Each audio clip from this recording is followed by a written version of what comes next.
pour rendre chacun selon son œuvre. Amen, Église. Amen. Amen, Église. Amen. Jésus revient bientôt. Bien-aimé, c'est quoi cette affirmation qui semble nous intriguer?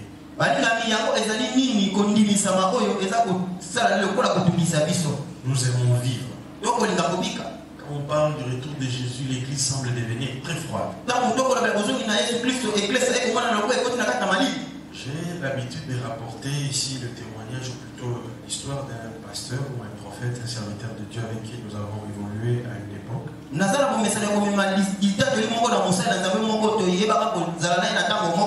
Je n'ai jamais su s'il blaguait ou bien s'il était sérieux. Et chaque fois qu'on parlait du retour de Jésus, j'avais l'habitude de nous dire, non, nous sommes encore là. D'abord, je ne vais pas répéter avec les termes qu'il a utilisés. Mais il utilisait un ton là de plaisanterie.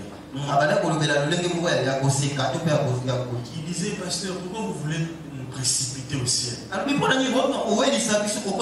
On va s'ennuyer là-bas avec des louanges et de l'adoration. Restons vivant encore les promesses de Dieu. On riait comme ça. Mais moi, ça me touchait. J'ai toujours trouvé cette attitude-là anti-biblique.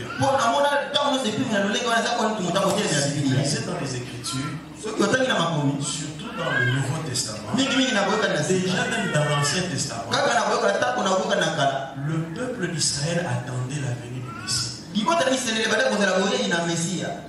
La première venue du Messie a été promis par les Écritures. Tous les Juifs attendaient le Messie. Il se hâtait à recevoir ce roi. Il avait dirigé le monde entier d'après les Écritures, au travers de la nation juive. Et tous les prophètes de l'Ancienne Alliance préparaient le peuple de Dieu à recevoir le Messie. Et lorsque Jésus est venu, Israël ne l'a pas reconnu. Il y a quand même un échantillon, une partie d'individus qui l'ont reçu. Et ce sont eux-là qui ont porté le message de Jésus-Christ au travers de toutes les nations de la terre. Et ce Messie Jésus-Christ de Nazareth, qui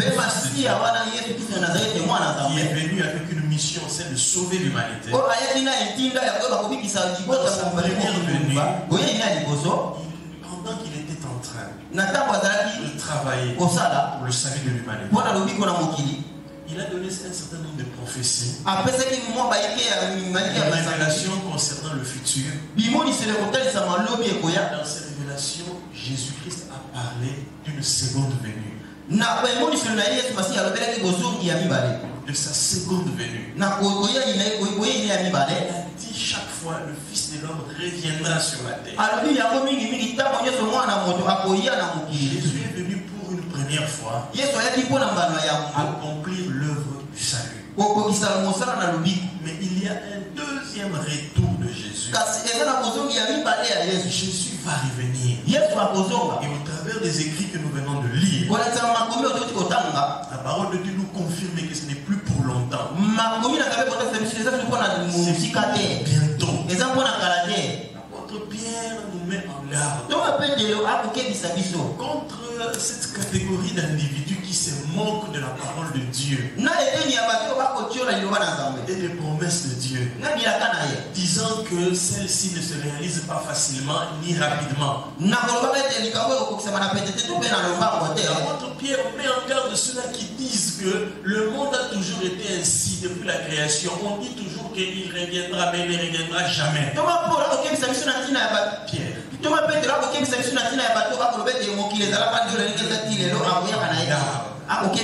Et nous vivons dans un monde où tout semble porter à croire que quand nous mourrons, c'est fini, il n'y aura plus rien. Parce qu'en réalité, il n'y a pas de preuves matérielles, il n'y a pas de preuves palpable ni scientifique qui démontre qu'il y aura un jour qu'il y a d'abord une vie après la vie. C'est vrai. Mais la parole de Dieu, c'est celle qui a créé le monde entier. Et elle nous met en garde concernant la vie après la mort. Sachez qu'il y a une vie après la mort. Et à part cette vie-là après la mort, sachez une chose, peuple de Dieu. Que la parole de Dieu dans laquelle nous avons cru nous met en garde concernant le retour imminent de Jésus. L'église de Dieu, c'est à nous que revient la charge de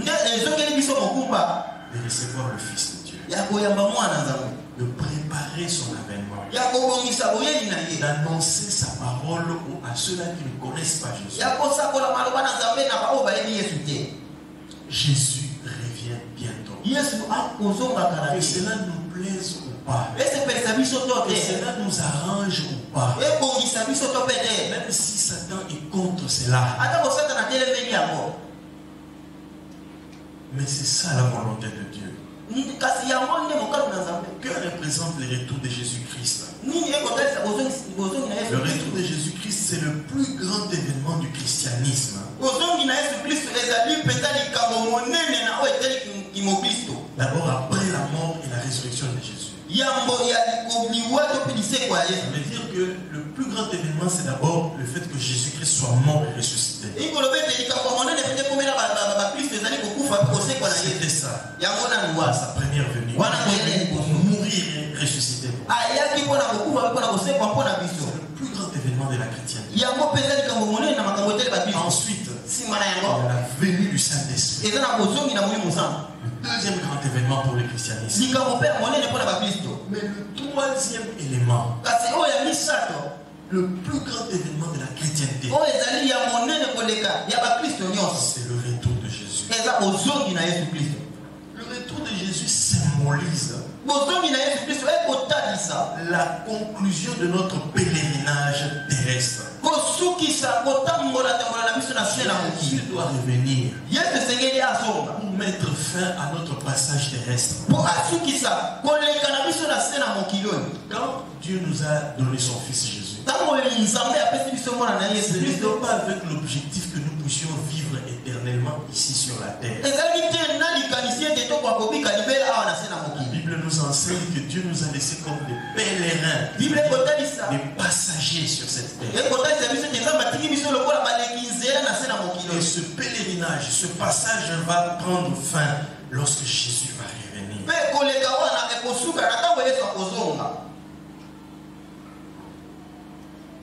Le retour de Jésus marque notre entrée dans l'éternité. Mais il nous est réservé une vie, une récompense, une destinée éternelle. La vie ne va pas s'arrêter ici sur terre.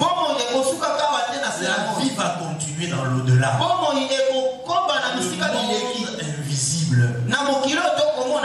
Lorsque les gens meurent, c'est seulement leur corps qui s'arrête de fonctionner. Le souffle de l'homme, tes pensées là que tu as, constitue ton esprit et ton âme. C'est ton homme intérieur. Celui-là qui est à l'intérieur de toi, qui pense, qui agit, qui adore Dieu, qui pose des actes à travers le corps humain. Ce véritable homme que tu es à l'intérieur, quand ton corps meurt, lui va continuer à vivre. Alors le retour de Jésus vient pour nous introduire dans la vie après la vie terrestre. Elle nous introduit dans cette vie-là. Tous les hommes. La vie éternelle. Ou le monde de l'esprit. Cette vie-là, ce n'est pas tout le monde qui va en bénéficier de manière positive. Il y a une vie éternelle qui est négative que nous appelons la mort éternelle. Pourquoi j'appelle cela aussi une forme de vie? La parole de Dieu n'a jamais dit que les gens qui vivront loin de Dieu, dans les temps de feu, la Bible ne nous enseigne pas qu'ils cesseront d'exister. C'est la raison pour laquelle j'appelle cela une vie. C'est aussi une vie. Mais dans la mort, ceux qui ne verront pas Dieu, qui ne vivront pas avec le Seigneur pour l'éternité, continueront d'exister. Mais dans la souffrance, dans la damnation. Mais Jésus revient. Son retour va introduire toute l'humanité dans cette condition-là éternelle. Certains vivront avec Christ, d'autres vivront sans Christ, loin de Dieu. Mais ce matin, le Seigneur m'a demandé de nous apporter cette parole. Mais Jésus revient. Es-tu prêt pour le retour de Jésus? Avant de continuer dans notre enseignement, on va parler de certains éléments essentiels liés au retour de Jésus. Voici les paroles que le Seigneur m'a données. Le Seigneur m'a dit, parmi les messages que je veux que tu puisses prêcher dans l'église et dans ton ministère, c'est-à-dire partout où tu iras travailler pour moi, il y a deux messages essentiels que Dieu m'a donnés. Je voudrais vous le partager. Le Seigneur m'a demandé expressement, ici à l'église et dans mon ministère, de parler de l'œuvre de la croix. C'est que Jésus a accompli à la croix. Le salut de l'âme, la guérison, la délivrance. Le Seigneur m'a demandé d'en parler. Beaucoup en parler dans son église. Parce qu'il a dit que cela glorifie son nom. Et cela amène beaucoup de gens au salut.